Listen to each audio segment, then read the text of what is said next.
ጤና ይስጥልን የከበረ ሰላምታችን በመላው ዓለም ሆናችሁ ቃል ስፖርት ዩቲዩብ ቻናላችንን ለምትከታተሉ ውድ አድማጮቻችን ሁሉ ይድረስ ብለናል። ከእናንተ ከሆነው ቃል ስፖርት ዩቲዩብ ቻናል ለዚህም ሰዓት መርጠን ያሰናዳላችሁን ስፖርታዊ ጥንቅሮች እንደ ሁልጊዜው በቅደም ተከተል እያደረስናችሁ ቆይታ የምናደርግ ይሆናል። እስከ ፕሮግራማችን ፍጻሜ ቆዩን።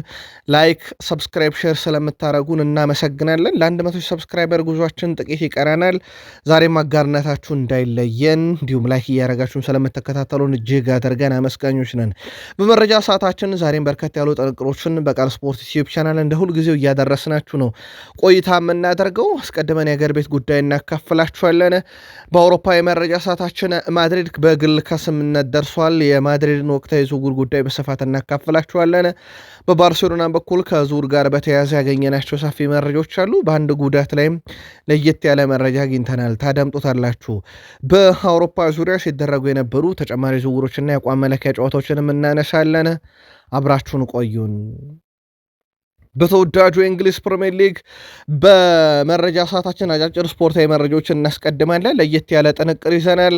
በርከት ያሉ የፕሪሚየር ሊግ ክለቦችም ራሳቸውን እየፈተሹ ነው፣ እናነሸዋለን በአቋም መፈተሻ ጨዋታ። ከዛ በተጨማሪ ውድ ቤተሰቦቻችን በፕሪሚየር ሊግ ወቅታዊ የዝውውር ጉዳዮችን እንዲሁ በቃል ስፖርት ዩቲዩብ ቻናል ቆይታ ስታደረጉ የምትከታተሉት ይሆናል። በተወዳጁ የእንግሊዝ ፕሪሚየር ሊግ በቢግ ሲክስ የመረጃ ሰዓታችን ከማንቸስተር ሲቲ ጋር በተያያዘ የዝውውር ጉዳይ በስፋት እናነሳለን። ወደ ሲቲ የሚመጡና ከሲቲ የሚወጡ የቡድን ዜናን ጨምሮ ማለት ነው። በቼልሲም የመረጃ ሰዓታችን ከዝውውር ጋር የተያያዘ ሰፊ መረጃዎችን ይዘናል። ቼልሲ በሁለት ተጫዋቾቹ ዝውውር ጉዳይ ላይ ተጨማሪ መረጃ እናካፍላችኋለን። የቡድን ዜናም ይዘናል። እኩለ ሌሊት ሊቨርፑል እየተጫወተ ነበረ። 6 ጎል ተመልክተናል። ድሉ የሊቨርፑል ነው። ጨዋታውን በጥቂቱ እናነሳዋለን። ከዛ በተጨማሪ በሊቨርፑል በኩል ወደ ቡድኑ የሚመጡ ተጫዋቾችን ከቡድኑ ስለወጡትና የቀድሞ ተጫዋቾች ለየት ያለ ጥንቅር ተይዟል። አርሰናል በዝውውር መስኮቱ ከቬኒሲየስ ጁኒየር ዝውውር ጋር መገናኘቱና እንቅስቃሴዎችን ማድረጉን መጀመሩን ተከትሎ በርካታ ሁነቶችን እየሰማን ነው። ዝውውሩ ከምን ደረሰ? ዝውውሩ የሚያመጣቸው ጥቅሞችና ጉዳቶች እንዴት ያሉ ናቸው? ከኒካስል ዩናይትድ ጋር ያለው አሁናዊ ሁኔታ፣ በብሩኖ ጊማሬሽ ጉዳይ ግልጥ ያለ ነገር ይዘናል። በአርሰናል በኩል የዝውውር መረጃና የቡድን ዜና በቃል ስፖርት ዩቲዩብ ቻናል ትከታተላላችሁ። ማንቸስተር ዩናይትድ ትልቅ ውሳኔ ይወስናል። ጉዳዩ ለየት ያለ ነው፣ ታደምጡታላችሁ። ከማንቸስተር ዩናይትድ ጋር በተያያዘ በዝውውር ጉዳይ ሰፋ ያለ ጥንቅር ይዘናል። የቡድን ዜና ስናካፍላችሁ የቡድኑን ካፒቴን እናነሳለን። በማንቸስተር ዩናይትድ በኩል አብራችሁን ስቆዩ እነኝና ሌሎች ተጨማሪ መረጃዎችን ይዘናል። ቃል ስፖርት ላይ ናችሁ። መረጃዎችን የማካፍላችሁ ቃል ነኝ። ለ100 ሰብስክራይበር ጉዟችን አምባሳደርነታችሁ ዛሬም እንዳይለየን። መረጃዎቻችንን ላይክ ስለምታደርጉ አመስጋኞች ነን። በድጋሚ መልካም ቆይታ ተመኘን። በሀገር ቤት እንጀምር።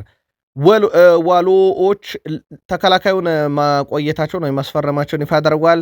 በረከት ሳሙኤልን አምጥተውታል ወደ ወልዋሎ ዓዲግራት ዩኒቨርሲቲም። በትላንትናው ዕለት የነጻነት ገብሬን መድህን ውል ለማራዘም ተስማምቶ በትላንትናው ዕለት ወዲያውኑ ደግሞ ኢዮብ አለማየሁን የዝውውር መስኮቱ የመጀመሪያ ፈራሚ በማድረግ ነው እንግዲህ ወልዋሎ ዓዲግራት ዩኒቨርሲቲዎች ዓመታቸውን በዝውውር መስኮቱ የጀመሩት። በረከት ሳሙኤልንም የገላቸው አድርገዋል።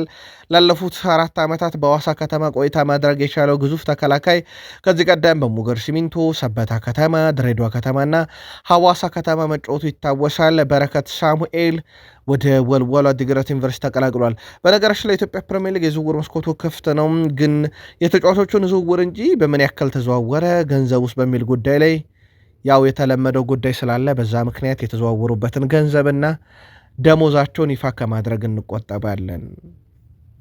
ወደ ባህር ማዶ ስፖርታዊ መረጃችን እንሻገር ውዶቻችን። በባህር ማዶ መረጃችን ባርሴሎናን እናስቀድም። ከባርሴሎና ዝውውር ጋር በተያያዘ በተለይም በቡድኑ ይቆያል አይቆየም በሚል ጉዳይ ላይ የራፊኒያን ጉዳይ በተመለከተ በርካታ ሀሳቦች ነበሩ። ባርሴሎናዎች ተጫዋቹን ማቆየት ላይ ቅድሚያ ይሰጣሉ። አልሂላል ዋነኛ ፈላጊ ነው። አልሂላሎች በተጨማሪም ኦስማን ዴምቤሌን ሁኔታ እየተከታተሉ ነው። የሳውዲ አረቢያ ክለቦች በተለይም የፓሪስ ሰን ዠርሜኑ ተጫዋች ላይ በጣም ትኩረት ማድረጋቸውን ተከትሎ ባርሴሎናዎች ራፊኒያን የመቆየት እድላቸውን በጣም ሰፍቷል።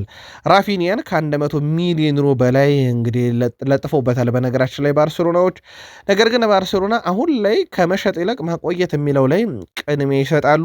እሱ በሚጫወትበት ቦታ ላይ በተለይም ተጫዋቾችን እያመጡ እንደሆነ ይታወቃል። የክንፍ አጥቂዎች በጣም እየመጡ ነው። እነ ካሪም አዴሚ ያስቀድሙ አንቶኒ ጎርደን ወደ ቡድኑ እንደመጡ ይታወቃል። የራሽፈርድ ጉዳይ እንኳን ኦልሞስት እያከተመለት የመጣ ነው። በተጫዋቾች መምጣት ምክንያት የራፊኒያ ቆይታ አጣብቂኝ ውስጥ ቢገባም ባርሴሎና ቅድሚያ የሚሰጠው ግን ማቆየት ነው። ሌላኛው በባርሴሎና ቤት የሚገኘው ተከላካዩ ጄራርድ ማርቲንን በተመለከተ በዚህ ክረምት እሱን ለማስፈረም በርካታ ክለቦች ፍላጎት አላቸው። የጣሊያኑ ክለብ ኤስ ሚላን፣ የፕሪሚየር ሊጉ ቼልሲ የባርሴሎናን ተከላካይ ጄራርድ ማርቲን ፈላጊ ናቸው። ኤስ ሚላኖችም እስከ 35 ሚሊዮን ዩሮ ለመክፈል ፈቃደኛ ናቸው ተብሏል። ሃንስ ፍሊክ በቀጣይነት ተጫዋቹን በቡድኑ ማቆየት ፍላጎት አላቸው። በጉዳዩ ላይ እንግዲህ የመጨረሻ ውሳኔ አልተወሰነም። የባርሴሎና ውሳኔስ እንዴት ያለ ነው? ተጫዋቹስ ከመጫወቻ ደቂቃ ጋር በተያዘ ምን አይነት ውሳኔ ይወስናል የሚለው በቀጣይ ይጠብቃል። በሌላ በኩል ባርሴሎና ቤት ትልቅ ነገር የተፈጠረው የፍራንኪ ዲዮንግ ጉዳይ ነው። ፍራንኪ ዲዮንግ እንደተጎዳ ይታወቃል። የኔዘርላንድ ብሔራዊ ቡድን ተጫዋቹ መጫወት እንደሚችል በዓለም ዋንጫ ነግረው እንዳጫወቱት፣ ነገር ግን ባርሴሎና ሲደርስ የከፋ ጉዳት እንዳለበት እንደተነገረውና የሀገሩ የሕክምና ባለሙያዎች ያንን ማድረጋቸው ለምን እንደሆነ በጣም እንዳሳዘነውም ነው ይፋ ያደረገው። ሪያል ማድሪድ ያን ዲዮሜንዲን ከአረቤ ሌይፕዚግ ለማስፈረም ከተጫዋቹ ጋር በግል ከስምነት ደርሰዋል። ፓሪሰን ዠርሜን አስቀድሞ ጁን ወር ላይ ከስምነት ደርሶ እንደነበረ ግን ሳይዘነጋ ማለት ነው። አሁን ድጋሜ ከሪያል ማድሪድ ጋር ደግሞ በግሉ ተስማምቷል። አይቮሪ ኮስት የክንፍ አጥቂ ዝውውሩ የሚፈጸምበት ሂደት ታዲያ በሪያል ማድሪድ እና በአረቤ ሌይፕዚግ የጋራ ስምምነት ላይ ብቻ ይሆናል። የተቀረው ነገር ስለተጠናቀቀ ማለት ነው። ፓሪሰን ዠርሜን ባለፉት 12 ሰዓታት ዳግም ወደ ድርድሩ ተመልሷል። አረቤ ሌይፕዚግ ከሪያል ማድሪድም ጋር እየተደራደረ ነው። ለማንኛውም አሁን ትልቁ ጉዳይ የዲዮሜንዲ መቀላቀል የሚፈልገው በብቸኝነት ሪያል ማድሪድን ወይንስ ፓሪሰን ዠርሜንን የሚለው ይወሰናል። ተጫዋቹ ለሁለቱም ፍቃዱን ሰጥቷል። ሪያል ማድሪድንም ፓሪሰን ዠርሜንን ለመቀላቀል ያው የጊዜ ልዩነት ከመኖሩ አንጻር ምናልባት የቅርብ ጠያቂው ሪያል ማድሪድ ስለሆነ እሱን ሊያስቀድም ይችላል የሚለው መረጃ በስፋት እየተነገሩ ነው። በነገራችን ላይ ዲዮሜንዲ ከ2 ዓመት በፊት በአሜሪካ ውስጥ የተማሪ ቡድን ተጫዋች ነበረ። አሁን 100 ሚሊዮን ዩሮ የሚሸጥ ተጫዋች ሆኗል በ2 ዓመት ውስጥ ብቻ። የባየር ሙኒክ ዳይሬክተር ፍሮይድ ኦሊሴ እንደማይለቅ አረጋግጠዋል። ኦሊሴ ወደ ሪያል ማድሪድ ያቀናሉ ወቅታዊ ሁኔታዎችን ተብለው የተጠየቁት የባየር ሙኒኩ ዳይሬክተር ፍሮይድ ኦሊሴ በክለቡ እንደሚቀጥል እሱ በሚቀጥለው የውድድር ዘመን ለባየር ሙኒክ ትልቅና አስፈላጊ ሚና እንደሚጫወት ጠቁሞ ተናግረዋል። ሪያል ማድሪድ የመክፈሻ ጥያቄ ካቀረበ በኋላ ሙሉ ትኩረቱን በያን ዲዮሜንዲ ዝውውር ላይ ማድረጉ ይታወቃል። ከዚህ ጋር በተያያዘም ዳይሬክተር ፍሮይድ የባየር ሙኒኩ ማለት ነው እሱ የማይተካውም ተጫዋቾቻችን ነው ብለዋል። ከዚህ ጋር በተያያዘ የሪያል ማድሪድ የመጨረሻ እንቅስቃሴ አልታወቀም ወይም በይፋ ከዝውውር ወጥተናል የሚል መረጃን ይፋ አላደረገም ሪያል ማድሪድ ከኦሊሴ ግን የዝውውር መስኮቱ እስኪዘጋ ድረስ መጠበቅ ሳይኖርብን አይቀርም። በዚህኛውም ዝውውር ጉዳይ ላይ ዘስፔሻል ዋነ ጆዜ ሞሪኒሆ በርከት ያሉት ወደ ቡድኑ እንዲመጡ ፍላጎት እንዳላቸው ሁሉ እንደ ቤሊንጋም፣ ቫልቬርዴ፣ አርዳ ጉለር፣ በርናንዶ ሲልቫ፣ ኬሊያን መባፔ የቡድኑ ቁልፍ ተጫዋቾች አድርገው ይመለከታሉ። ቪኒሺየስ ጁኒየርን በተመለከተ በርከት ያሉ መረጃዎች ሲወጡ እሳቸው ከቡድኑ እንዲወጣ አይፈልጉም፣ ግን በጣም አይነካ የሚባለው ተጫዋቻቸውም እንዳልሆነ ነው እየተነገረ የሚገኘውና የእሳቸው ቁልፍ ሰው ላይሆን ይችላል። ቪኒሺየስ ጁኒየር የዲዮሜንዲ ዝውውር የሚጠናቀቅ ከሆነ በኮንትራት ድርድሩ ላይ ብዙ ጫና ላይ ያደረጉ ይችላሉና ክለቡን ሊለቅ ይችላል። ግን እነ ቤሊንግሃም በጣም ወሳኞቻቸው ሆነው ይቀጥላሉ። በሌላ በኩል በቡድን ዜና ማንሳት የወደድ ነው ማርኮ ኮሪያ ቀጣይ የጆዜ ሞሪኖ የግራ ተመላላሽ ቁጥር 1 ሰው እንደሚሆን ይታወቃል። በነገራችን ላይ የክለቦች ዓለም ዋንጫና የዓለም ዋንጫን የወሰደ ሁለቱንም ደግሞ በአንድ ስቴዲየም የወሰደ ብቸኛው ተጫዋች ነው። በነገራችን ላይ ሁለቱንም ዋንጫ የወሰደ አሁን እየተጫወቱ ካሉ ተጫዋቾች ውስጥ በብቸኝነት ይጠቀሳል። የማርኮ ኮሪያ አገልጋሎት ደግሞ በሪያል ማድሪድ እንዲሁ በትልቁ የሚጠበቅበት ነው። ትላንትና በጣሊያን አንድ የአቋም መፈተሻ ጨዋታ ያደረገ ክለብ ነበረ ኤስ ሚላን። በሩበን አሞሪም ስር እየተዳደረ የሚገኘው ኤስ ሚላን ትላንትና ከሴልቲክ ጋር ነበረ የአቋም መፈተሻ ጨዋታን አድርጎ የነበረው።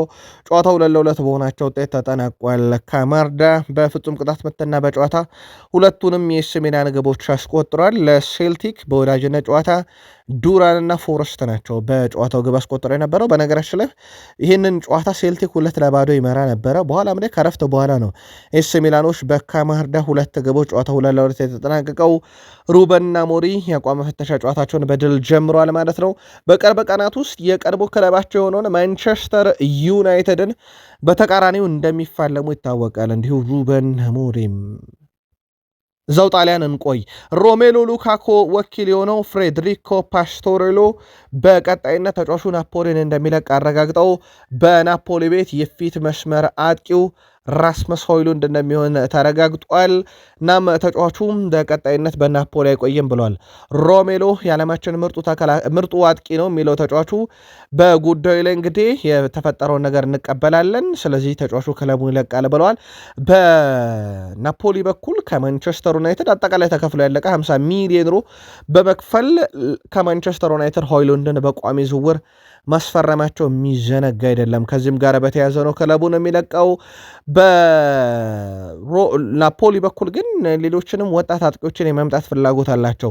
የሮሜሎ ሉካኮን ፍላጎት በተመለከተም በቀጣይነት ሌሎች የአውሮፓ ትልቅ ክለቦችን መቀላቀልን ቅድሚያ ይሰጣል የተባለው በጣሊያን ውስጥ ሌሎች በርከት ያሉ ፈላጊዎች አሉትና ምናልባት በጣሊያን ሊቆይ የሚችልበት በጣም ሰፊ እድል እንዳለም ነው ወኪሉ ፍሬድሪኮ ፓስቶሬሎ ይፋ ያደረገው። እዛው ጣሊያን እንቆይ። ኢንተር ሚላን ክርስቲያኖ ሮሜሮን የማስፈረም ፍላጎት እንዳለው የክለቡ ስፖርቲንግ ዳይሬክተር ኡስ ሊዮ አረጋግጠዋል። ሮሜሮን ማስፈረም እንፈልጋለን፣ የሚወራው እውነት ነው ሲሉ ስፖርቲንግ ዳይሬክተሩ አረጋግጠዋል። ቶትናምና የተጫዋቹን ወኪል አነጋግረናቸዋል ያሉት ኃላፊው በቀጣይ የሚፈጠረው እናያለን ብለዋል። አርጀንቲና የተከላካይ ክርስቲያን ሮሜሮ በዚህ ክረምት ቶትናምን እንደሚለቅ ራሱ ማረጋገጡ እንደዚህ የሚዘነጋ አይደለም። ስለዚህ ዝውውሩ የመፈጸም ዕድሉ በጣም ሰፊ መሆኑን ነው እሳቸውም ጨምረው ያረጋገጡት። በፍራንስ ሊግ ደግሞ የፈረንሳይ ቱጀር እና የተከታታይ ሻምፒዮኑ ፓሪስ ሰን ዠርሜን የሞናኮን ተጫዋች ማግነስ አክሊዩቺን ለማስፈረም በሚደረገው ጥረት ላይ ከተጫዋቹ ጋር በግል ከስምምነት ከደረሰ በኋላ ከሞናኮ ጋር የሚደረገው ድርድር ተጠናክሮ ቀጥሏል። በተለይም በወቅታዊ ጉዳይ ሊቨርፑል ወደ ዝውውሩ መግባቱ ፓሪስ ሰን ዠርሜን በፍጥነት ለመጨረስ ዝውውሩን ያስችለው ዘንድ እስከ 50 ሚሊዮን ዩሮ የሚደርስ የዝውውር ጥያቄ ያቀርባል ተብሏል። በሞናኮ በኩል ለተጫዋቹ የሚፈልጉት የዝውውር ሂሳብ 70 ሚሊዮን ዩሮ እንደሚደርስ ነው ለኪፕ ያስነበበው። የፓሪስ ሰን ዠርሜኑ ፋቢያን ሩይዝ አሁን ላይ ለባሎንዶር እጩ ከሆኑ ተጫዋቾችና በበርካቶችም ባሎንዶር ይገባዋል ከተባሉት ውስጥ ይጠቀሳል። በጣም ደስተኛ ነኝ፣ በጣም ጥሩ ስሜት እየተሰማኝ ነው፣ የዓለም ሻምፒዮን ነኝ፣ ከሀገሬ ጋር ፍጹም የተለየ በራሴም እንድኮራ ያደረገኝ ብሎታል። የዓለም ዋንጫን ሁልጊዜም የተሻለውን ለማድረግ እጥራለሁ፣ ከፓሪስ ሰን ዠርሜንም ጋር ያንኑ ሳደርግ ቆይቻለሁ፣ ዋንጫዎችን አሸንፌያለሁ፣ አሁን የዓለም ሻምፒዮንም የአውሮፓ ሻምፒዮንም ነኝ፣ ይህ ዓመት ለእኔ ፈጽሞ የሚረሳ አይደለም ብሏል።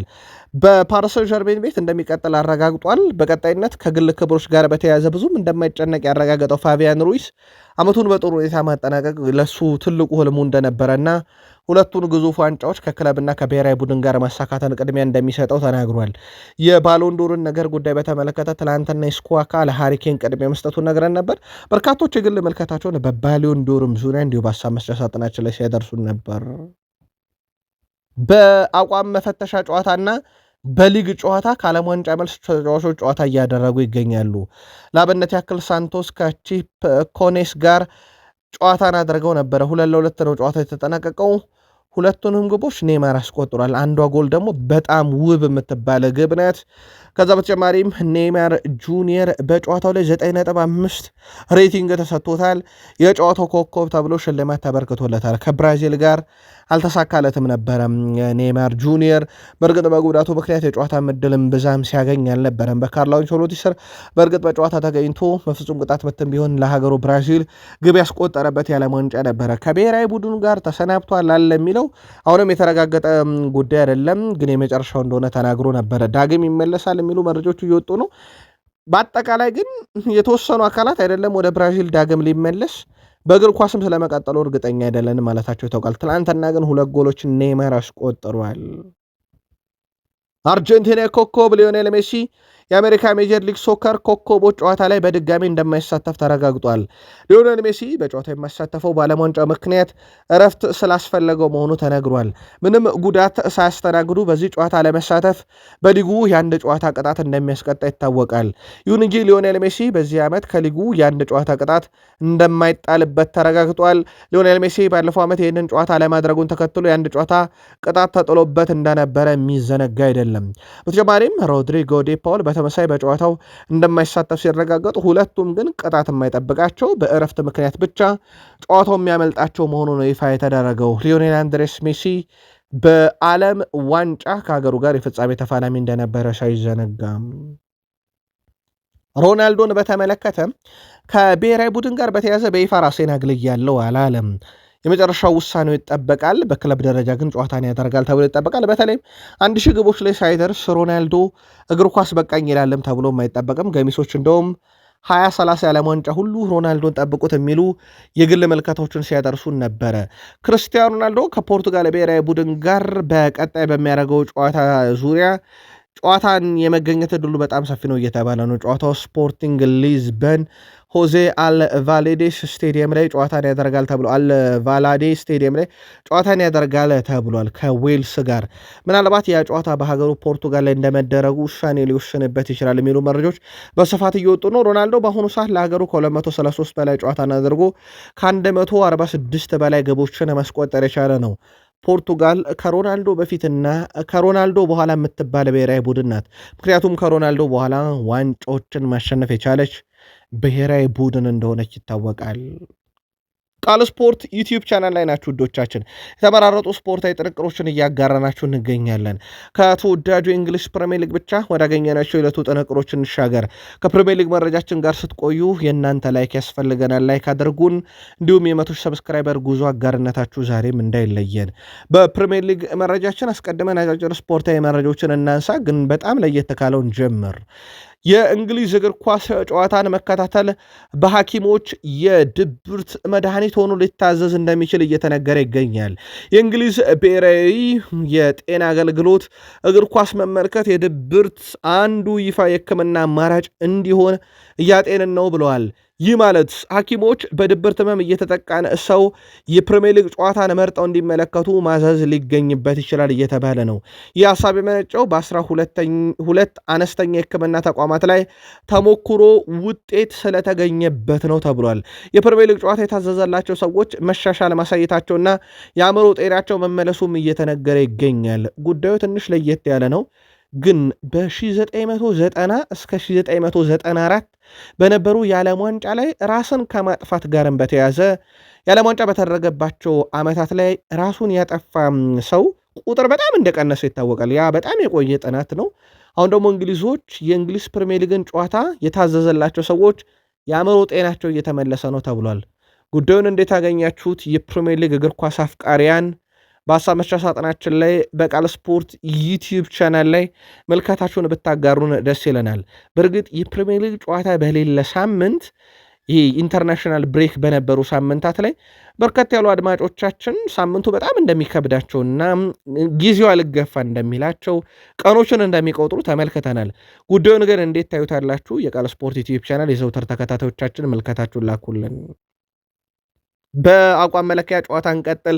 ፕሪሚየር ሊጉን ትላንትና አስቶን ቪላ የአቋም መለኪያ ጨዋታን አድርጎ ነበረ፣ ግን የኡናይ ኤምሬው ቡድን ትላንት ተሸንፈዋል። ከፖርቶ ጋር ነበረ የአቋም መፈተሻ ጨዋታቸውን ያደረጉት። ፖርቶ 2-1 አስቶን ቪላን አሸንፏል። ጎሜዝ ፖርቶን መሪ ያደረገ፣ ሊንት በ12ኛው ደቂቃ ላይ አስቶን ቪላን አቻ ያደረገ። በኋላም ላይ ፔፔ 41ኛው ደቂቃ ላይ ግብ አስቆጥሮ ፖርቶ ጨዋታውን ድል አድርጓል። የኡናይ ኤምሬ ቡድን የአቋም መፈተሻ ጨዋታውን በሽንፈት ነው የጀመረው። በዝውውር መረጃ እንቀጥል። ኖቲንግሃም ፎረስቶች ዚምባብዌን የክንፍ አጥቂ ታዴዋ ቻኬን ለማስፈረም ጥረት እያደረጉ ይገኛሉ። የ25 የአፍሪካ ዋንጫ በጣም አስደናቂውና ወጣቱ ተጫዋች የነበረው ነው። በሬድቡል ሳልስቦርግ አሳልፏል። ተጫዋቹ በኖቲንግሃም ፎረስት ብቻ አይደለም፣ በበርካታ ክለቦች ይፈለጋል። ተጫዋቹ 18 ዓመት የሚሞላው ጁን 2027 ላይ ነው። ኖቲንግሃም ፎረስቶች አስፈርመው በዛው ማቆየት ይፈልጋሉ ተጫዋቹንና በቀጣይነት በቋሚነት ለማምጣት 27ን ይጠቀማሉ ተብሏል። የዝውውር ጉዳዮቹን እየተከታተለን በቃል ስፖርት ዩቲዩብ ቻናል እናደርሳችኋለን። በዝውውር መስኮቱ ላይ አንዱ በጣም እየታመሰ የሚገኘው ቡድን አሁን ቶትናም ሆኗልና አሰልጣኝ ሮቤርቶ ዲዘርቢ በራሳቸው ቃለመጠይቅ እስኪሰጡበት ድረስ ሆኗል። ከቶትናም የሚለቁ ተጫዋቾችን በተመለከተ የቶትናም አሰልጣኝ ሮቤርቶ ዲዘርቢ በክለቡ ደስተኛ ያልሆኑ ተጫዋቾች እንዲለቁ ጠይቀዋል።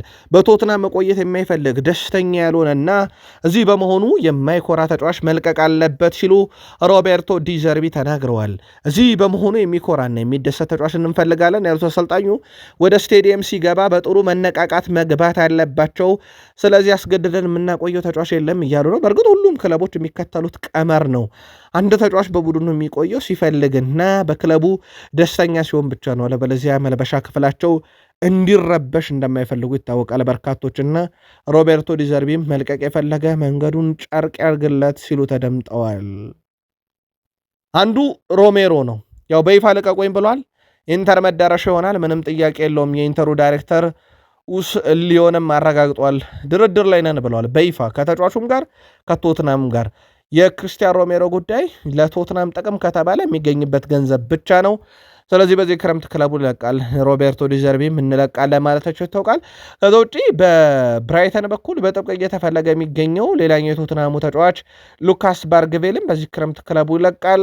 ከተጫዋቹ ጋር በተያያዘ ቶትናም 60 ሚሊዮን ፓውንድ እስከከፈላችሁ መውሰድ ትችላላችሁ ብሏል። ከብራይተን በተጨማሪ ኖቲንግሃም ፎረስትም ይህን ተጫዋች ለመውሰድ ፍላጎት አላቸው። ስለዚህ ቶትናም ቤት የሚለቁ ተጫዋቾች እንዲለቁ በአሰልጣኙ ፍቃድ ተሰጥቷል። ክለቡ እየተደራደረ የሚገኘው በገንዘብ ጉዳይ ላይ ብቻ ይሆናል ማለት ነው። የቶትናም ዝውውር ግን ማስፈረምንም ያካተተ እንደሆነ የሚዘነጋ አይደለም። ካመጧቸው ኮከቦች አንጻር ማንቸስተር ሲቲ በዝውውር መስኮቱ ላይ አሁንም በንቃት እየተሳተፈ ይገኛል። ምናልባት ሲቲ በርካታ ዝውውሮችን እንዲያደርግ የሚገደድ አይነት ቡድን አይደለም። በዚሁ አጋጣሚ ለሲቲ ደጋፊዎች ሲቲ ያስተውላችሁ ከሆነ ወዲያው የወጡ ተጫዋቾችን የሚተካ አይነት ቡድን ነው። አምና ጀምሮ ባለፉት 2 ዓመታት ከጥር የዝውውር መስኮት ጀምሮ የሚያጡን ተጫዋች ይተካሉ ወዲያውና ሲቲ ቤትን ብዛም ክረምት በመጣ ቁጥር የተጫዋች የዝውውር ጋጋታ የማይኖርበት ምክንያቱም አንደኛው ተተኪ ላይ ከስር ስለሚሰሩም ነው። በዝውውር መስኮቱ ላይ ኤሊዮት አንደርሰንን አምጥተዋል። ቤርናንዶ ሲልቫን ለቀዋል። ወዲያው ነው። አሁን ደግሞ ሌላ ተጫዋች ለማምጣት ጥረት እያደረጉ ነው። የክንፍ አጥቂ ኢብራሂም ምባይን ከፓሪስ ሰን ዠርሜን ለማምጣት ፍላጎት አላቸው። በርከት ያሉ ክለቦች የዚህ ተጫዋች ፈላጊ ናቸው። 18 ዓመቱ ነው። ምባዬ በቀጣይነት እንግዲህ በጆርጌ ሜንዴስ ተወክሎ ያው በወኪልነት ከሲቲ ጋር ድርድር ያደርጋሉ ተብሎ ይታሰባል። ሲቲዎች ተጫዋቹን ለማምጣት በሚደረገው ጥረት ላይ በንቃት እየተሳተፉ ነው። መረጃው የፉትቦል ኢንሳይደር ነው። በሲቲ በኩል በዝውውር መስኮቱ ላይ ጥቂት እንቆየ። ሮድሪን ጉዳይ በተመለከተ ነው። ሮድሪ በብቸኝነት አሁን እየጠበቀ የሚገኘው የሪያል ማድሪድና የሲቲን ስምምነት ብቻ ነው። ከዛ ውጭ ተጫዋቹ በግል ምንም አይነት ችግር የለበትም ሪያል ማድሪድን መቀላቀል። ስፓኒያርዱ የአማካይ ስፍራ ተጫዋች፣ የዓለም ሻምፒዮኑ፣ የዓለም ዋንጫ የውድድሩ ምርጡ ተጫዋች ሪያል ማድሪድን ለመቀላቀል የቋመጠው ከዓለም ዋንጫ በፊት ነው። የዓለም ዋንጫ ብቃቱ ደግሞ የፍሎሬንቲኖ ፔሬዝን ልብ ያራራለት፣ በደጋፊዎች የተወደደ እኛም ጋና የተባለ በፓሪስ ሰን ዠርሜንም በባርሴሎና ዝርዝር ውስጥም ተይዞ የሚገኝ ተጫዋች ነው። የተጫዋቹን ድርድር ዝውውር ሁኔታ የተመለከቱ እንቅስቃሴዎችን ከነገ ጀምሮ በትልቁ በሰበር ትከታተሉታላችሁ። የቀዶ ጥገናው ሁኔታንም ሪያል ማድሪድ ይከታተላል ተብሏል። ዝውውሩ ላይ እንቅፋት ይሆናል ወይንስ የሚለውም ይጠበቃል። ሪያል ማድሪድ የማገገም ሂደቱ ላይ ያተኮረ ዝውውርን ያደርጋል ተብሎ ግን በትልቁ ይጠበቃል። የሮድሪ የጉዳት ሁኔታ ግን ባለፉት 2 ዓመታት ለራሱ ለሲቲም ስጋት የሆነ እንደሆነ ግን የሚዘነጋ አይደለም። ኤንዞ ማሬስካ የጋርዲዮላን ሌጋሲ ተከታይ መሆናቸውን አረጋግጠዋል። እሳቸው ጋርዲዮላ ፍጹም የተለየ ሰው ነው። በሲቲ የገነባው ታሪክና ገድል አለ። ከአሰልጣኞችም ቁንጮ ነው። ክለቡ ሁልጊዜም ፈተና ውስጥ በሚገባ ሰዓት መፍትሄ ነበረ። እናም እንዲህ አይነት አሰልጣኞች በክፍለ ዘመን ውስጥ የሚገኙ ናቸው። አሁን ላይ በማንቸስተር ሲቲ ቤት ነገሮችን ለመስራት ዝግጁ ነኝ። በእርግጠኝነት ጥሩ ጊዜን እንደማሳለፍ ተስፋ አደርጋለሁኝ። እንዲህ አይነት ክለቦች ስታሰለጥን ዋንጫ ያስፈልጋል የሚሉት ማሬስካ ለዋንጫ እንታገላለን ብለዋል። የጋርዲዮላ አልጋ ወራሽ ሆኗል። ምናልባት በርካቶች የጋርዲዮላ ወንበር ለማሬስካ አይሰፋም እያሉ ነው። ያለፉት 10 ዓመታት ማሬስካ ይሄንን ቡድን በጥሩ ሁኔታ ይዘው ከዋንጫም ጋር ከታሪክም ጋር ያገናኙትን ፔፕ ጋርዲዮላ እንደሚተኩ ምንም ጥያቄ የለውም።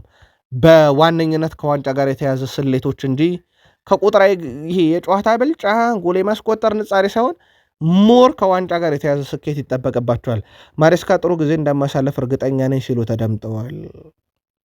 በተጠናቀቀው የውድድር ዓመት በአውሮፓ 5 ታላላቅ ሊጎች በ90 ደቂቃ በርካታ የግብ አስተዋጽኦን በማበርከት ሃላንድን የሚስተካከል የለም። ሃላንድ በ90 ደቂቃ 0.95 ጎል የማስቆጠር ንጻሬ ያለው፣ ኬሊያን ምባፔ 0.94 ነው። የሌዋንዶስኪ 0.94፣ ኬን 8.87፣ ከዛ ክርስቲያኖ ሮናልዶ 8.3 ነው። በአንጻራዊነት ካየነው በ90 ደቂቃ እንግዲህ በጣም የተሻለው ተጫዋች ሮናልዶ ነው። ግን ደግሞ በአጭር ጊዜ ውስጥ ኤርሊንግ ብሮት ሃላንድ በፕሪሚየር ሊጉ የተላመደበት መንገድና በጠንካራው ሊግም በጣም ጥሩ የሚባል የግብ የማስቆጠር ንጻር ያለው በ90 ደቂቃ ውስጥና የሃላንድ እድገት በርካቶችን እያነጋገረ ይገኛል። ምናልባት የሮናልዶን 0.83 ግብ የማስቆጠር ንጻሬ በ90 ደቂቃ ይደርስበታል የሚለው በቀጣይ ይጠበቃል። ሃላንድ እንደሚታወቀው በሲቲ ለመቆየት ፍላጎት እንዳለው በግልጽ ማሳወቁ የሚዘነጋ አይደለም። ቼልሲ በዝውውር ወቅቱ በርካቶችን እያስፈረመ ይገኛል። ከሰሞኑ ያልተጠበቁ ዝውውሮችን በፍጥነት እየጨረሰ ነው። ተከላካይም አጥቂም አስፈርሟል። ይፋ ማድረግ የሚቀረው ተከላካይ እንዳለ ሆኖ ማለት ነው። የሚሸጣቸውም ተጫዋቾች በዛው ልክ ይጠበቃሉ። ቪላ ጃክሰንን ለክለቡ ሁነኛ አጥቂ እንደሆነ ያደረገው ይመለከቱታል። ኡናይ ኤምሬ ዝውውሩ እንዲጠናቀቅ ይፈልጋሉ። በተጨማሪ በክለቡ ታሪክ ውዱ ተጫዋች ሆኖ እንዲፈርምም ተዘጋጅተዋል የተባለው ቺ ነገር ወዴት እየተባለ ነው። ቼልሲ ሞርጋን ሮጀርስን በ117 ሚሊዮን ፓውንድ ካስፈረመ በኋላ ጋርኖቹን በውሰት ነው የሰጠነው፣ ቪላዎችን በውሰት ነው ከቼልሲ ጋርናቸውን ያስፈረም ነው ብለው ነበረ። አሁን ዳግም በጃክሰን ዝውውር ተመልሷል። አስቶን ቪላዎች ነገርየው ትንሽ እንዳይወሳሰብ በርካቶች ስጋት አላቸው። ግን የጃክሰን ዝውውር በጣም በትልቅ ገንዘብ በቀጥታ መሆን እድሉ በጣም ሰፊ ነው እየተባለ ነው። ቲም ቶክ ነው መረጃውን ይዞት የወጣው። ኮሞ 25 ሚሊዮን ዩሮ እና 5 ሚሊዮን ዩሮ ተጨማሪ ቢያቀርብም ውድቅ ተደርጓል። አሁንም ተቀባይነት አላገኘም። ቻሎባን ከ30 ሚሊዮን ዩሮ በላይ ለመሸጥ የሚደረጉ ጥረቶች አሁንም በቼልሲ እንደቀጠሉ ነው። ግን አማራጮች ከጠፉ ቼልሲ የቻሎባን ዝውውር እስከ 30 ሚሊዮን ዩሮንም የመቀበል ግዴታ ውስጥ ሊገባ ይችላል። ቻሎባ ወደ ኮሞ ለመዛወር አሁንም ፍላጎት አለው። ተጫዋቹ በግልም ስምነት አለው። እንዲሁም በዚህ ክረምት ቼልሲንም የመልቀቅ ዕድሉ በስምነትም ጭምር የተደመደመ እንደሆነ ይታወቃል። ከዚህ ጋር በተያያዘ ድርድሮቹ ይቀጥላሉ። ኮሞ ተስፋ አልቆረጠም የተባለው በዝውውሩ ላይ በ30 ሚሊዮን ሆኖ ነገሩ ለመጨረስ የሚደረገውም ጥረት በኮሞ በኩል አሁንም ቀጥሏል። ከሰሞኑ ቼልሲን የተቀላቀለውን ደግሞ ሞርጋን ሮጀርስን በጥቂቱ እናንሰው። ሞርጋን ሮጀርስ በ2022 1.8 ሚሊዮን ዩሮ ወጣበት ተጫዋች ነበረ። 2023 ላይ 2.8፣ 2024 ላይ 40 ሚሊዮን ዩሮ፣ 2025 ላይ 70 ሚሊዮን ዩሮ፣ ዘንድሮ 110 ሚሊዮን ዩሮ በላይ የወጣበት ተጫዋች ሆኗል። ይሄ በትራንስፈር ማርኬት የተጫዋቹ እድገት ነው። ቼልሲ አጠቃላይ የከፈለው ሂሳብ ግን 138 ሚሊዮን ዩሮ እንደሆነ የሚዘነጋ አይደለም። ሊቨርፑል እኩለ ሌሊት 7 ሰዓት ላይ ጨዋታ ሲያደርግ ነበረ። ጨዋታው ለመመልከት በጣም አስቸጋሪ ነው። ምናልባት የዓለም ዋንጫን በዚህ ሰዓት ተነስቶ የመመልከት ልምድ ያለውና ታማኝ የሊቨርፑል ደጋፊ ብቻ ተመልክቶታል ተብሎ የሚታሰብ ጨዋታ ነው። በኢትዮጵያን ምናልባት በመካከለኛው ምስራቅም ያሉ የሊቨርፑል ደጋፊዎች ለመመልከት ይቸገራሉ። ሞር ይሄ ወደ አሜሪካ አካባቢ ያሉ ዜጎች ናቸው ጨዋታውን ለመመልከት ምቹ ሳል ሊሆንላቸው የሚችለው። ግን ምን ያህል ሊቨርፑል ያን ተከታተላችሁት? የቃል ስፖርት ዩቲዩብ ቻናል የሊቨርፑል ታማኝ ደጋፊዎች ጻፉልን። ሊቨርፑል በቅድመ ውድድር ዝግጅት ሰንደርላንድን 4-2 በሆነ ውጤት ድል አድርጓል። ወጣቶች በስፋት የተሳተፉበት ነው። ሞሪሰን 13ኛው፣ ዶሚኒክ ሶቦስላይ 56ኛው፣ ፍሬድሪኮ ኬዛ 72ኛው፣ ኩማስ 85ኛው ደቂቃ ላይ አራቱን የሊቨርፑል ግቦች አስቆጥረዋል። ሌፌ 28ኛው፣ ቱት ሮቭ በ49ኛው ደቂቃ ላይ ደግሞ ሁለቱን የሰንደርላንድ ግቦች አስቆጥረው ሊቨርፑል ሰንደርላንድን 4-2 አሸንፏል። በቀጣይ ሁለተኛም የአቋም መፈተሻ ጨዋታ በመጪው ረቡዕ ከሌሊቱ 8 ሰዓት ከ30 ላይ ወደ ኒውዮርክ አቅንቶ ሬክሳምን ሊቨርፑል የሚፋለም ይሆናል። በሊቨርፑል በኩል እንግዲህ ቀጣዩም ጨዋታ ከሌሊቱ 8 ሰዓት ከ30 ነው የሚደረገው። ስለዚህ ሊቨርፑልያን ያንንም ጨዋታ ለመመልከት የግድ የሌሊት ሰዓቱን ትጠብቃላችሁ ማለት ነው። ከዛ ውጪ በሊቨርፑል በኩል ትላንትና ያልተመለከትናቸው ተጫዋች ነበሩን። ለአብነት ያክል እንደ ጀርሜ ጃክዌቴ ያለ ተጫዋች በጨዋታ አልተመለከትነውም። አንዶኒ ኤራኦላ ጃክዌቴን በጥንቃቄ ምክንያት እንደማይጠቀሙት ተረጋግጧል። እናም በቀጣይነት የመጨረሻ አቋም መፈተሻ ጨዋታ ላይ ምናልባትም ከሊድስ ጋር በሚደረገው ጨዋታ ላይ ይገኝ ይችላል እንጂ በቀጣዩ የሬክሳምም የአቋም መፈተሻ ጨዋታ ላይ ይገኝም። ጉዳዩ ከጥንቃቄ ጋር በተያያዘ ነው ተብሏል። ሊቨርፑል በዝውውር መስኮቱ ላይ በስፋት ይሳተፋል ተብሎ እየተጠበቀ ግን በቋሚነት በዚህ ክረምት ያስፈረሙ ተጫዋች አንድ ነው፣ ቪክተር ሙኝስ። የጀረሜ ጃኬቴ ዝውውር ጥር ላይ ተፈጽሞ አሁን የተቀላቀለ ሁለተኛው ሰው ልናደርገው እንችላለን። ሌሎች አማራጮችን እያዩ ይገኛሉ። የፖርቶን የክንፍ አጥቂ ኦስካር ፒት ዊስኪን ለማስፈረም ፍላጎት አላቸው። የ18 ዓመቱ ተጫዋች በበርካታ ክለቦች ይፈልጋል። ዩናይትድ ሲቲ፣ አርሰናል፣ ቼልሲ የተጫዋቹ ሁኔታ ሲከታተሉ ነበረ። ፖርቶ የዚህን ተጫዋች ዝውውር ሂሳብ ከ52 ሚሊዮን ፓውንድ በላይ ይፈልጉበታል። ይህንን ፖላንዳዊ ተጫዋች ለማምጣት በሚደረገው ጥረት ላይ ሊቨርፑል አሁን ወደ ዝውውሩ ገብቷል። 52 ሚሊዮን ፓውንድ በላይ ግን ሊቨርፑል የመክፈል ፈቃደኝነት የለውም ተብሏል። ድርድሩ ይቀጥላል የተባለው ወይም ውይይቶቹ ሊቨርፑሎች በክንፍ አጥቂ የሚጫወት ደረጃው ላይ ያለ ተጫዋች ለማምጣት የሚደረገው ጥረት አሁንም ተጠናክሮ ቀጥሏል። ሳላ የቀድሞ የሊቨርፑል ተጫዋች በነፃ ወኪል እንደሚገኝ ይታወቃል እና በርከት ያሉ የሊቨርፑል ደጋፊዎች በቃል ስፖርት ዩቲዩብ ቻናል በሀሳብ መስጫ ሳጥናችን ላይ ሳላን ጉዳይ በተደጋጋሚ ስታደርሱ ነበረ። በነገራችን ላይ ሁላችሁንም ሀሳብ እናነበዋለን። በዚሁ አጋጣሚ እኔም ቤት ልለቅ ነው ይዘገብልኝ ያለ አድማጫችንም ተመልክተ ነው ነበር፣ ግን በጣም ዝርዝር መረጃ ስለሚፈልግ ነው ያላነሳ ነው በዚህ አጋጣሚ አድማጫችን። ከዛ ውጭ ግን በሊቨርፑል በኩል ከመጣለን ጥያቄ ሳላ ጉዳይ ነበረ። ሳላን በተመለከተ ቤሺክታሽ በጣም ጠንካራ ስራ እየሰራ ነው በነፃ ተጫዋቹን ለማስፈረም። ምናልባት በተጫዋቹ በኩል የ1 ዓመት ኮንትራት እና እየታየ የሚጨመር ኮንትራት ሊኖረው ይችላል። የ2 ዓመት 12 ሚሊዮን ዩሮ በዓመት የሚከፈለው ይሆናል። ድርድሩ ይሄ በዚህ መልኩ ነው ያለው። ቤሺክታሾች ጠንካራ ስራዎችን እየሰሩ ነው፣ ግን ሌሎችም በርከት ያሉ ክለቦች የተጫዋቹ ፈላጊ ናቸውና ቤሺክታሽ የመጨረሻ መዳረሻው ብቻ አይደለም። በዚሁ አጋጣሚ ጥያቄውን ላላካችሁልን ሊቨርፑል የቀድሞ ተጫዋቻችሁ ጉዳይ በተመለከተ ጉዳዩን ግን እንከታተለዋለን። ዳግም በሊቨርፑል ግን ይጫወታል ተብሎ አይጠበቅም። የቀድሞውን ሳላ ካነሳን የቀድሞውን አጣማሪውን ማኔን እናንሳ። ሳዲዮ ማኔ ስለ ሊቨርፑል ደጋፊዎችና ስለ ክለቡ ተጠይቆ ነበረ። ሊቨርፑል ሁልጊዜም በልቤ ውስጥ ትልቅ ቦታ ያለው ክለብ ነው። የክለቡ ደጋፊዎች የሰጡኝ ፍቅርና በአንፊልድ ያሳለፍኳቸውን ጊዜያት ፈጽሞ አረሳቸውም። አሁንም ሊቨርፑላዊ ነኝ ብሏል እና በሊቨርፑል ደጋፊነቱ እንደሚቀጥል ይፋ አድርጓል። ሌላኛው ቀድሞ የሊቨርፑል ሰው ሎሪስ ካሬርስ ደግሞ በአውሮፓ ሻምፒዮንስ ሊግ ምሽት ያደረገው ነገር በጣም መነጋገሪያ ነበረ። የሊቨርፑል ደጋፊዎችን ልብ የሰበረ ምሽት ነበረ። በሪያል ማድሪድ ፍጻሜ የተሸነፉበት ጨዋታ። በእርግጥ ያ ፍጻሜ ጨዋታ ብዙ ልብ ሰባሪ ነገሮች እንደነበሩት የሚዘነጋ አይደለም። እናም በዛ ጨዋታ ላይ ከሰራቸው ስህተቶች በኋላ ባዶነት ነው የተሰማኝ። እግር ኳስን እንኳን ለማቆም አስቤ ነበር፣ ግን ገና 25 ዓመት ልጅ ነበርኩኝ እና ቤት ውስጥ መቆየት አልቻልኩም ነበረ። ያንን ጊዜ ፈጽሞ አልረሳውም ብሏል። በርካታ ሊቨርፑልያንም ሎሪስ ካሪየርስን የማይረሱት ሻምፒዮንስ ሊግን ባጡበት ምሽት ምክንያትም ነው። አርሰናል በዝውውር መስኮቱ ቪኒሺየስ ጁኒየርን ለመስራት ተስማምተው ወስነው ሁኔታዎችን እየተከታተሉ እንደሆነ ወደ ዝውውሩን በይፋ እንደገቡ ይታወቃል። ምናልባት ጉዳዩን በተመለከተ በርካቶች ጥርጣሬ ያላቸው ከነኚህ ጉዳዮች ጋር በተያያዘም አርሰናል ይህንን የ4 ጊዜ የሻምፒዮንስ ሊግ ባለ ክብርን የሆነውን ቪኒሺየስ ጁኒየር ወደ ቡድኑ ለማምጣት በሚደረገው ጥረት ላይ አንዱ ትልቁ ጥያቄ የሚከፈለው ገንዘብ ነው። ቪኒሺየስ ጁኒየር በአርሰናል ቤት ሳምንታዊ ጣራው 350,000 ፓውንድ ነው። ቡካዮ ሳካ የቪኒሺየስ ጁኒየር ግን ከሌሎች ጥቅማ ጥቅሞች ጋር ተያይዞ ወደ 600,000 ፓውንድ አካባቢ ይደርሳል ተብሎ ይታሰባል፣ ወይም ዩሮ አካባቢ ይደርሳል ተብሎ ይታሰባል። ሪያል ማድሪድ ደግሞ የአንዲዮ ሜንዲን ሊያመጣ ነው። ያ የሚሳካ ከሆነ የቪኒሺየስ ጁኒየር ወደ አርሰናል መምጣት ጉዳይ ከጥቅም ጋር ብቻ የተያዘ ነው የሚሆነው እንጂ ወደ አርሰናል የማምጣቱ ሂደት በቦርዱ በኩል ከስምነት ስለተደረሰበት ማለት ነው። ሪያል ማድሪድ የአንዲዮ ሜንዲን ዝውውር መጨረስ አለበት። አርሰናል ደግሞ ይህንን ሳምንታዊ ደሞዝ ለመክፈል መስማማት ይጠበቅበታል። ከዚህ ጋር በተያያዘ ቃል ስፖርት ዩቲዩብ ቻናል የቪኒሺየስ ጁኒየርን ጉዳይ ጁላይ 25 ማለትም ትላንትና ማለት ነው ሐምሌ 18 2018 ዓ.ም በሰራንላችሁ ዘገባ ላይ የዚህ ዝውውር ጉዳይ እንዴት ነው ስንል የአርሰናል ደጋፊዎች መልበሻ ክፍላችን ይረበሻል ብለው ነበረ።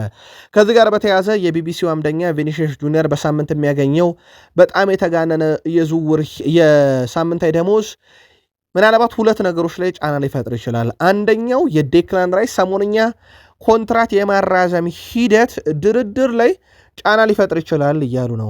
የእሱም የኮንትራት ማራዘም ሂደት ከደሞዝ ጋር የተያዘ ጥያቄውን ከፍ ሊያደርግ ስለሚችል፣ ሁለተኛው በአርሰናል ቤት የአሰልጣኝ ሚኬል አርቴታም ኮንትራት ሊራዘም እንደሆነ ይታወቃልና ጥቅማ ጥቅም ጫና ሊፈጥር ይችላል እየተባለ ነው። የመልበሻ ክፍሉን ይረብሻል የሚለው ጉዳይ በአርሰናል ደጋፊዎች እንደተያዘ ይታወቃል። የአርሰናል የዝውውር መስኮት ላይ እንደ ቪኒሺየስ ጁኒየርን ያለ ተጫዋች ከሪያል ማድሪድ ለማምጣት እንቅስቃሴ ማድረግ መጀመርን ተከትሎ በርካቶች አርሰናል አሁን ጥራቱን የጠበቀ ቡድን ሆኗል፣ የእንግሊዝ ፕሪሚየር ሊግን ካሸነፈና የአውሮፓ ሻምፒዮንስ ሊግ ፍጻሜ ከደረሰ በኋላ ቡድኑ በራስ መተማመኑ ከፍ ብሏል። በቅርብ ዓመታት ውስጥም አርሰናል ያለው የእድገት ደረጃ ከፍ ያለና የአርሰናል የጥራት ደረጃ ትልቅ ተጫዋችን ከትልቅ ክለብ ማስፈረም ደረጃ ላይ ደርሷል። ይሄ ደግሞ በሚኬል አርቴታ የመጣ ነውና ክለቡን በዚህን ያክል ደረጃ መገንባታቸው ሱፐርስታርም የሚመኘው ክለብ እንዲሆን አድርጓልና ለዚህን ሊመሰገኑ ይገባል እየተባለ ነው። በሌላ በኩል ጆሽ ክሮንኬ ካለፈው ሲዝን መጠናቀቀ በኋላ አርሰናል ሻምፒዮን በሆነበት ማግስት ማለት ነው ትኩረታችን ተጫዋች ማስፈረም ላይ ይሆናል፣ ጥራት ላይ ትኩረት እናደርጋለን ማለታቸው የሚዘነጋ አይደለም። የኒውካስል አሰልጣኝ ኤዲ ሃው በዝውውር መስኮቱ ላይ ስሙ ከአርሰናል ጋር እየተያዘ ስለሚገኘው የቡድናቸው ተጫዋች ብሩኖ ጊማሬሽ ተጠይቀው ነበረ። ብራዚላዊ አማካይ ብሩኖ ጊማሬሽ አርሰናልን መቀላቀል እንደሚፈልግ ማሳወቁም አይዘነጋም። አሰልጣኝ ኤዲ ሃው በበኩላቸው የቡድናቸው አምበል ብሩኖ ጊማሬሽ በኒውካስል ዩናይትድ እንዲቆይ ፍላጎታቸው መሆኑን ተናግሯል። እረፍት ላይ የሚገኘው ተጫዋቹ በሚቀጥለው አርብ ወደ ክለብ ኒውካስል ዩናይትድ ይመለሳል። በጊማሬሽ የወደፊት ቆይታ ዙሪያ ምን እንደሚፈጠር ከአርብ በኋላ እናያለን ብለዋል። እሳቸው ግን ከዛም በፊት እልባት ያገኛል ተብሎ ይታሰባል። እኔ እዚህ ጉዳይ አካል አይደለውም የሚሉት ኤዲ ሃው ዋነኛ ፍላጎታቸው ግን ምርጡ ተጫዋቾቻቸውን ወይም አንበላቸውን በቡድኑ ማቆየት ነው። ከዚህ ጋር በተያያዘ ለአርሰናል ቅርበት ያላቸው ምንጮች አርሰናል ይፋ ጥያቄውን በሰዓታት ውስጥ ያቀርባል ከሚለው በቀናት ውስጥ ያቀርባል ወደሚለው ቀይረውታል። ምናልባት ከሰኞ በኋላ አዲስ ነገር ከሰማን እንከታተለዋለን። አርሰናል ያዘጋጀውን 70 ሚሊዮን ፓውንድ 82 ሚሊዮን ዩሮ በይፋ እንዳላቀረበው ይታወቃል። ሃምቡርግ የፋቪዮ ቬራን የውሰት ውል ወደ ቋሚነት ለመቀየር በከፍተኛ ሁኔታ ጥረት እያደረገ ነው። ተጫዋቹም ጠንካራ የውድድር ዘመንን ካሳለፈ በኋላ በዛው በጀርመን ሃምቡርግ መቆየት ከፍተኛ ፍላጎት እንዳለው ይታወቃል።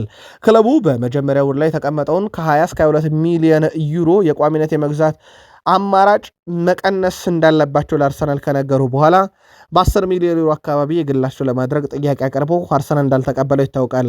ነገር ግን ሃምቡርጎች አሁንም ጥረታችንን እንቀጥላለን ሲሉ ተደምጠዋል። በሌላ በኩል በአርሰናል ቤት ውስጥ በጣም ድንቅ ጊዜን እያሳለፈ የሚገኘውና በጉዳት ምክንያት ለጥቂት ወራት ሜዳ ላይ የማይገኘው ዊሊያም ሳሊባ እነሆ የአርሰናል ተጫዋች ከሆነ 7 ዓመት አልፎታል። አርሰናል ከሴንቲቲየን ነበረ ያመጣው 2019 ላይ መድፈኞቹ እሱ ካለ 68.7% ጨዋታን ያሸንፋሉ። እሱ ካለ 42.7% ጨዋታዎችን መረባቸው አይደፈርም። እሱ ካለ ፈረንሳይ ተጫዋች ድል አለ። ተከላካዩ በአርሰናል በፕሪሚየር ሊግ ቆይታው በ131 የፕሪሚየር ሊግ ጨዋታ 90 ድል፣ 56 ክሊንሺት፣ 25 አቻና 16 ሽንፈት ብቻን ያስተናገደው። ሳሊባን ለመተካት አርሰናል ሁለት አማራጭ አለው። ጊዜ ተጫዋችን ማምጣት በነፃ አሊያም ጠንካራ ተከላካይ ማምጣት በዚህ ክረምት ይጠበቃል። ማንቸስተር ዩናይትድ ራሽፈርድን በቀጣይነት በቡድኑ በሚቀረጸውና በቀጣይ በሚሰራው ዶክመንታሪ ላይ ሊያካተቱት መሆኑ እየተዘገበ ይገኛል። በተለይ ማርከስ ራሽፎርድ ወደ ዋናው ቡድን መመለሱን ተከትሎ ማንቸስተር ዩናይትድ የቀጣዩን ውድድር ዓመት በአንድ ግዙፍ ዶክመንተሪ በሚሰራ ተቋም ምስሎች ተቀርጸው በአመቱ መጨረሻ እንዲለቀቁ ከውሳኔ መድረሱ ይታወቃል። በዚህም ጠቀም ያለ ገንዘብ እንደሚያገኝ ይታወቃል።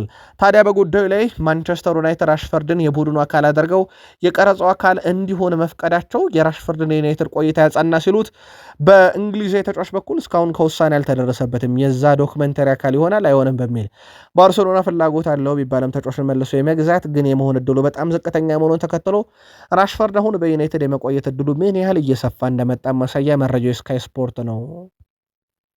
ከዩናይትድ በቅርብ ጊዜ ኮከብ ይሆናሉም የተባሉ ሲጠበቁም የነበሩ ተጫዋቾች እየለቀቁ ወደ ተለያዩ ክለቦች ሲያመሩ ተመልክተናል። ከአሰልጣኝም ጋር ባለመግባባት የጀደን ሳንቾና የአሌሃንድሮ ጋርናቾ የጉዞ መስመራቸው እጅግ በጣም ተመሳሳይ ነው።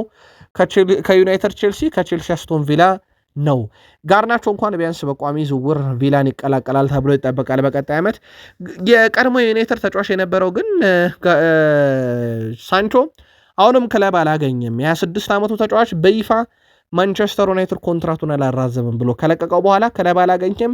በነገራችን ላይ ማንቸስተር ዩናይትድ ተጫዋቹን 1 ዓመት ተጨማሪ ኮንትራት የማራዘም አንቀጹንም አልጠቀምም ማለቱ የሚዘነጋ አይደለም። ከዚህ ጋር በተያያዘ የተጫዋቹ መዳረሻ እርግጥ አይደለም። ዩናይትድ ከተጫዋቹ የትኛውም ዝውውር ገንዘብ እንደማያገኝ ይታወቃል። ሌላው ማንቸስተር ዩናይትድ ሜሰን ማውንትን ማቆየት በሚለው ጉዳይ ላይ በአቋሙ ከጸና በኋላ በቡድኑ በጣም ወሳኝ ሚናዎችን እያገለገለ ይገኛል። ተጫዋቹ ሜሰን ማውንት መሪ ለመሆን ዝግጁ ነኝ ብሏል፣ ወይም ቡድኑን ለመምራት ዝግጁ ነኝ ብሏል። ከማንቸስተር ዩናይትድ ቁልፍ ከሚባሉ ተጫዋቾች ውስጥ አንዱ የሆነው ሜሰን ማውንት በቀጣይነትም በመሪነት ማገልገል እፈልጋለሁ ብሏል። ቡድኑን መምራት በተለይም በእኔ ምክንያት የሚለወጡ ተጫዋቾችን እንዲመጡ ማድረግና ማንቸስተር ዩናይትድንም ማገልገል እፈልጋለሁ ብሏል በአምበልነት። ከዚህ ጋር በተያያዘ ተጫዋቹ በተደጋጋሚ ጉዳት በወሳኝ ጊዜ ባይገኝም ነገር ግን ቡድኑን በአምበልነትም የመራበትን ጊዜ በጣም እንደሚወደው ተናግሯል። በተለይም ወጣት ተጫዋቾችን በአምበልነት የመምራት እድሉን አግኝቼ ነበረ፣ አሁንም በመሪነት መቀጠል እፈልጋለሁ ብሏል። ግን ብሩኖ እነ ማጉዌር ባሉበት የማንቸስተር ዩናይትድ አምበል ይሆናል ተብሎ ባይጠበቅም ማርቲኔዝም አይደለ፣ ግን ቡድኔን ማንቸስተር ዩናይትድን በአምበልነት ሁሉ መምራት እፈልጋለሁ ብሏል። ቆይታው በዩናይትድ የተረጋገጠ ተጫዋች ነው። የዜርኪዚን ዝውውር ሁኔታ በተመለከተም አሁን ላይ ጆሽኮ ዜርኪዚ በጣሊያን ክለቦች በከፍተኛ ሁኔታ እንደሚፈለግ ይታወቃል። ቤንጃሚን ሼሽኮ ከሰሞኑ ያለው ተክለሰውነት ለውጥ አደገኝነቱን ቀጣይ ዓመት እንዲጠበቅ ያደረገ ነው። ማንቸስተር ዩናይትድ በዜርኪዚ ጉዳይ ላይ ተተኪውን ማግኘት ቅድሚያ እንደሚሰሩ ይፋ አድርገው አጥቂ ለማምጣት ገበያውን እየተመለከቱ ይገኛሉ። ኤስ ሚላን ዜርኪዚን በውሰት መውሰድ ብቻ ፍላጎት እንዳለው እየተዘገበ ይገኛል። ማንቸስተር ዩናይትድ ደግሞ የዜርኪዚን ተተኪ እያፈላለገ ነው። ከዚህ ጋር በተያያዘ ዝውውሩ ሊፈጸም የሚችለው የዜርኪዚ ተተኪ ላይ ተመርኩዞ ይሆናል። ከሰሞኑ ዜርኪዚ ማንቸስተር ዩናይትድ ሮዘንበርግን 5-0 ድል ባደረገበት ጨዋታ ግብ አስቆጥሮ ነበረ። ገቢ ያስቆጠረበት ቴክኒካል ብቃት በበርካቶች ዘንድ መነጋገር ይሆናል። ምናልባት የአቋም መፈተሻ ጨዋታ ስለሆነ ጨዋታው ቀሎት ወይንስ የዜርኪዚ ብቃት ተመልሶ የሚሉ በርካታ ጥያቄዎችም እንዲነሱ ያደረገ ጎል እንደነበር ይታወቃል። ከዩናይትድ ዝውውር ጋር በተያዘ ሚድልስ ቦሮ ማንቸስተር ዩናይትድ ለመልቀቅ ፍላጎት ያሳየውን ግብ ጠባቂውን ራዴክ ቬቴክን የግሉ ለማድረግ ጥረት እያደረገ ነው ተብሏል። በዝውውር መስኮቱ ከዩናይትድ ከሚወጡ ተጫዋቾች ውስጥ አንደኛው ይጠበቃል። ግን ቁልፍ ተጫዋች ዩናይትድ ይሸጣል ተብሎ አይታሰብም፣ ብሩኖን ጨምሮ። ከዛ ውጪ ማንቸስተር ዩናይትድ ወደ ቡድኑ ያመጣዋል በተባለው ማኔኮን የዝውውር ጉዳይ ላይ አሁን ላይ ማንቸስተር ዩናይትዶች በርካታ እንቅስቃሴን እያደረጉበት አይደሉም፣ ግን በዝርዝራቸው ውስጥም አለ። ሮማዎች እስካሁን ድረስ ይፋዊ ጥያቄ ስላልቀረበልን ወደ ዩናይትድ ስለመሄዱ አናውቅም ብለዋል። ከዚህ ጋር በተያያዘ ተጫዋቹ በግል ማንቸስተር ዩናይትድ ለመቀላቀል ስምነት ቢኖረውም ማንቸስተር ዩናይትድ ግን ከሮማ ጋር ምንም አይነት ስምነት ላይ አልደረሰም። የዩናይትድ የአማካኝ ዝውውር ጉዳይ ሶስተኛው ሰው በጉጉት ሲጠበቅ በርካቶች ከመጋረጃ ጀርባ የመሆን እድሉ በጣም ሰፊ ነው ቢሉም ገሚሶች ደግሞ እንደ ማኖ ኩኔ፣ እንደ ካማቪንጋ፣ ኦሬል ቹዋሜኒ፣ እንደ አዳም ዋርተን እና አንጄሎ ስቲለር ያሉ ተጫዋቾችን በስፋት ከዩናይትድ ጋር ስማቸውን እያያያዙ ይገኛሉ። ዩናይትድ ከመጋረጃ ጀርባ ሴሊመንስን፣ ከመጋረጃ ጀርባ አንድሬ ሳንቶስን እንደማስፈረሙ ሁሉ ሶስተኛውም ሰው ግን ከዛ ይዘላል። የዝውውር ሂሳቡም ከ50 ሚሊዮን ፓውንድ በላይ ይሆናል ተብሎ አይጠበቅም። በተጠናቀቀው የውድድር ዓመት በእንግሊዝ ፕሪሚየር ሊግ ታሪክ በርካታ አሲስቶችን አድርጎ ሪካርዱን ከቴሪ ዳንኤል ሆነሪም ከኬቨን ደብሮና የሚወሰደው ብሩኖ ፈርናንዴዝ በአለፈው ዓመት የማንቸስተር ዩናይትድ የዓመቱ ምርጥ ተጫዋች፣ የፕሪሚየር ሊግ የዓመቱ ምርጥ ተጫዋች ተብሎ እንደተሸለመ ይታወቃል።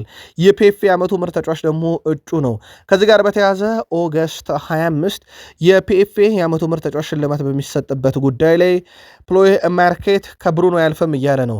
የማንቸስተር ዩናይትድ ከፍተኛ የግብ ዕድሎችን ፈጣሪው ተጫዋችና የቡድኑ አምበል ብሩኖ 77 በመቶ ፕሎይ ማርኬት ቅድሚያ ተሰጥቶታል። ሁለተኛ ለሻምፒዮኖቹ የአማካይ ስፍራ ተጫዋች ዴክላን ራይስ 20 በመቶ ተሰጥቶታል።